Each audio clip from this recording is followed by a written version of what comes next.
In October 2011, Libyan leader Muammar Gaddafi was captured and killed, marking the end of his 42-year rule. This event was a significant turning point in the Libyan civil war, which had begun earlier that year as part of the broader Arab Spring uprisings across the region.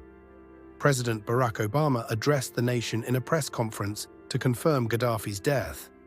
He emphasized the importance of this moment for the Libyan people and the international community, while also acknowledging the challenges ahead in stabilizing Libya and supporting its transition to democracy.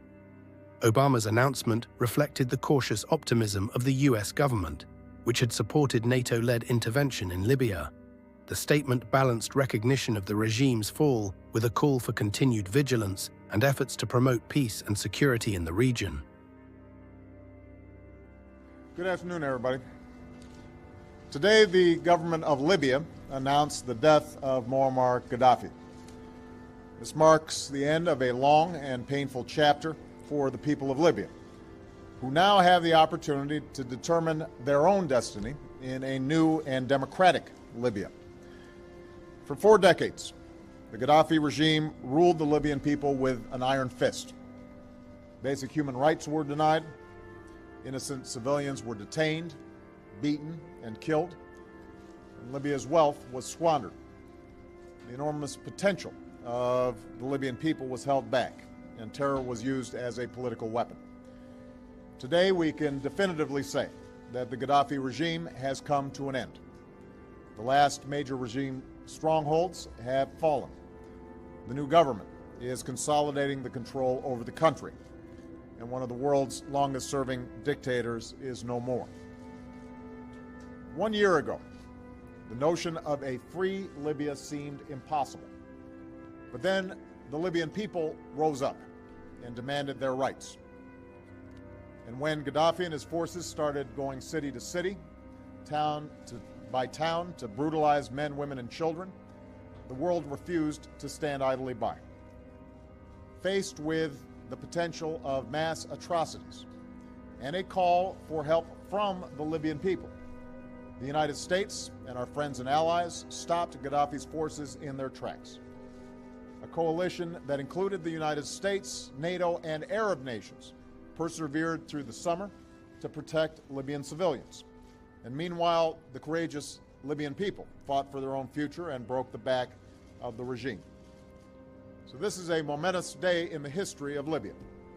The dark shadow of tyranny has been lifted, and with this enormous promise, the Libyan people now have a great responsibility to build an inclusive and tolerant and democratic Libya that stands as the ultimate rebuke to Gaddafi's dictatorship.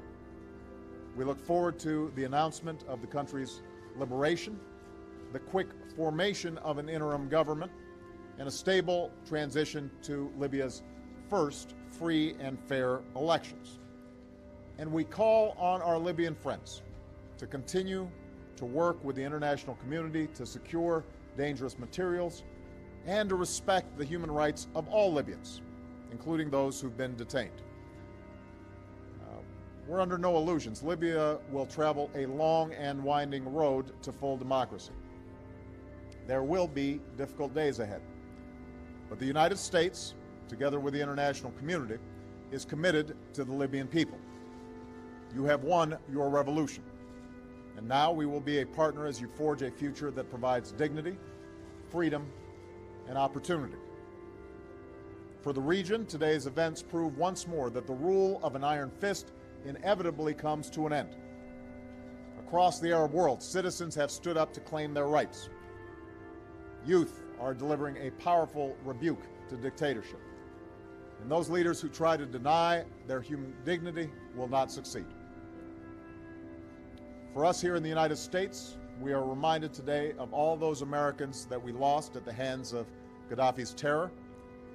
Their families and friends are in our thoughts and in our prayers. We recall their bright smiles, their extraordinary lives, and their tragic deaths. We know that nothing can close the wound of their loss, but we stand together as one nation by their side. For nearly 8 months, many Americans have provided extraordinary service in support of our efforts to protect the Libyan people. and to provide them with a chance to determine their own destiny. Our skilled diplomats have helped to lead an unprecedented global response.